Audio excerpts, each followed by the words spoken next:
किसी ने ठीक ही कहा है, आपके द्वारा किए गए कर्मों का फल आपको सूद सहित मिलेगा।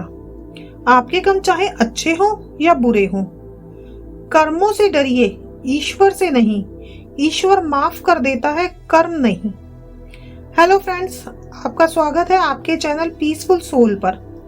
जैसा कि आप समझ ही गए होंगे कि आज की कहानी कर्म फल पर आधारित है। जैसा कि आप जानते हैं कि एक नक्षत्र में कई प्राणी जन्म लेते हैं, लेकिन उनका भाग्य अलग अलग होता है। कोई राजा होता है तो कोई रंक। ऐसा क्यों होता है, ये कहानी यही समझाने का प्रयास करेगी। कहानी शुरू करने से पहले अगर आपने अभी तक चैनल को सब्सक्राइब नहीं किया है तो पहले सब्सक्राइब करें, क्योंकि इस चैनल पर मेरा प्रयास है कि आपको कुछ अच्छा सुनाया जाए। तो चलिए कहानी शुरू करते हैं। बहुत समय पहले की बात है, एक राजा राज्य करता था। वह राजा एक दिन अपनी जन्मपत्री पढ़ रहा था। पढ़ते पढ़ते उस राजा को ख्याल आया कि जिस समय मेरा जन्म हुआ था उस समय कितने मनुष्यों का जन्म हुआ होगा, लेकिन वह सभी मेरी तरह राजा क्यों नहीं बने। राजा हर दिन हर समय इसी प्रश्न के उत्तर ढूंढने में लगा रहा, लेकिन उसे उत्तर नहीं मिल पाया। अपने प्रश्न का उत्तर पाने के लिए राजा अपने राज्य में बड़े बड़े बुद्धिमान व्यक्तियों को बुलाता है। राज्य में सभी बुद्धिमान व्यक्ति एकत्र होते हैं। वह सभी यह सोच में होते हैं कि राजा ने उन्हें क्यों बुलाया है।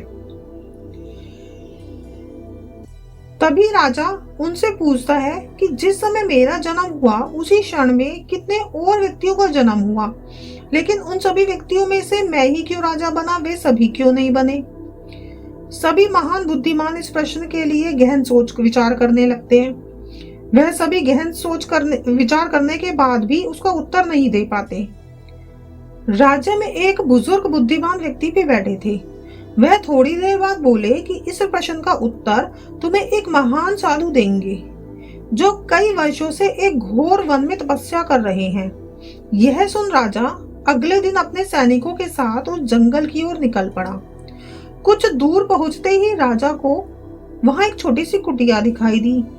वह कुटिया के पास पहुंचा तो वहां पर एक साधु थे जो आग के अंगारे खा रहे थे।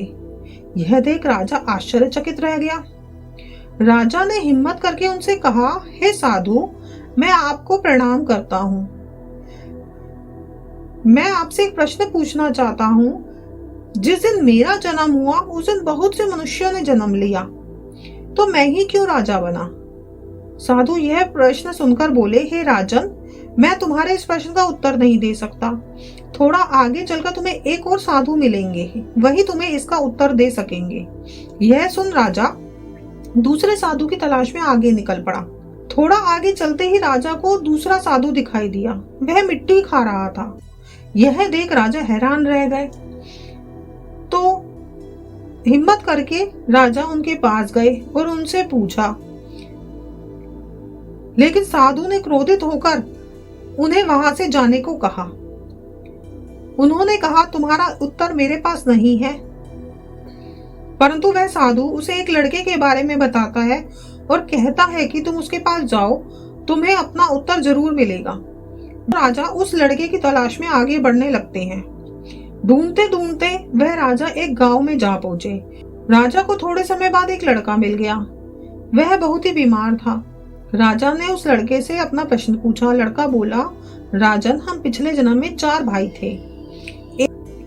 एक बार हम चारों भाई किसी जंगल में भटक गए थे। हम वहीं उसी जंगल में कई दिन तक रहे। हमारे पास केवल जरा सा आटा था जिसकी हमने रोटी बना ली। जैसे ही हम वह खाने लगते हैं, हमारे पास एक बाबा आते हैं। वह बाबा बहुत भूखे थे। वह हमसे भोजन मांगते हैं। ऐसे में बड़ा भाई बोला कि यदि हमने आपको यह भोजन दे दिया तो क्या हम अंगारे खाएंगे। दूसरा भाई बोला, अगर हम आपको ये भोजन दे देंगे तो क्या हम मिट्टी खाएंगे। जब मेरी बारी आई तो मैंने भी रोटी देने से मना कर दिया, परंतु राजन, तुम बहुत दयालु थे। तुमने अपने हिस्से का भोजन उस बाबा को देकर उनका पेट भरा और तुम्हारे इस पुण्य के कारण तुम इस जन्म में राजा बने। रास्ते में जो तुम्हें अंगारे खाते हुए और मिट्टी खाते हुए साधु मिले थे, वे तुम्हारे दोनों भाई थे। तुम्हारा तीसरा भाई मैं हूँ, जो इस समय मौत के मुंह में हूँ।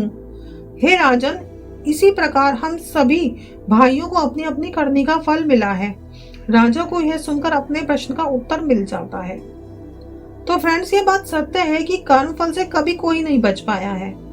कर्म आपका दिखने में बुरा हो सकता है, परंतु अगर उसका उद्देश्य, उसकी नीयत सच्ची है तो वह फल भी आपको सच्चा और अच्छा ही मिलेगा। जिस कर्म का फल वर्तमान में नहीं मिलता है, उसे भोगने के लिए वह आत्मा नया शरीर धारण करती है, अपने नए जन्म में अपना फल भोगती है। इसे ही कहते हैं कर्म का सिद्धांत। कर्मों का सिद्धांत बड़ा ही सरल है। आप जैसा किसी को दोगे वैसा ही आपको वापस मिलेगा।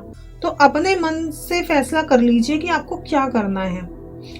अगर आप इस ब्रह्मांड को सकारात्मक ऊर्जा दोगे तो आपको सकारात्मक ऊर्जा ही मिलेगी। तो फ्रेंड्स, आपको कैसी लगी कहानी कमेंट करके जरूर बताइए। तो मिलते हैं किसी और कहानी के साथ। तब तक मुस्कुराइए और दूसरों के मुस्कुराने की वजह बनिए।